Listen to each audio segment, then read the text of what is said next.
بسم اللہ الرحمن الرحیم۔ خلاصہ قرآن میں آج ہم سورہ جن کا خلاصہ پیش کریں گے۔ خلاصہ قرآن پیش کرنے کا مقصد یہ ہے کہ ہم قرآن پاک کی تلاوت کرتے ہوئے یا تلاوت سنتے ہوئے کم از کم یہ جان سکیں کہ اس صورت میں کس موضوع پر بات کی گئی ہے۔ جنات کے قرآن سننے کا واقعہ کچھ یوں ہے کہ کچھ جنات نے نبی کریم صلی اللہ علیہ وسلم کی مبارک زبان سے قرآن سنا تھا۔ اس صورت میں ان کا ذکر ہے، اس لیے اس صورت کا نام بھی جن رکھ دیا گیا۔ جنات و شیاطین نبی کریم صلی اللہ علیہ وسلم کی بعثت سے قبل آسمان کی طرف جا کر وہاں سے کچھ باتیں سناتے تھے۔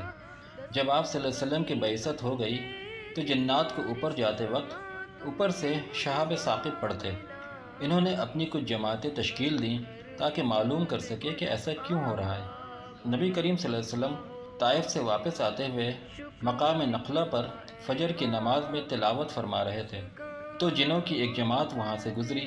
وہ نبی کریم صلی اللہ علیہ وسلم کی مبارک زبان سے قرآن کریم سن کر ایمان لے آئے، پھر اپنی قوم میں جا کر تبلیغ کی تو جنات کے کئی وفود نبی کریم صلی اللہ علیہ وسلم کی خدمت میں تشریف لا کر اسلام لے آئے۔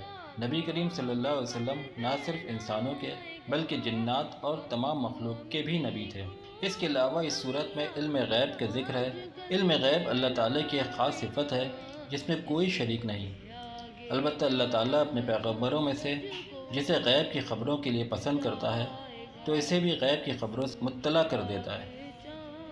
اللہ تعالیٰ ہم سب کو عمل کی توفیق عطا فرمائے۔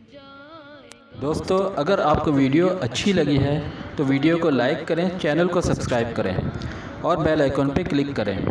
شکریہ۔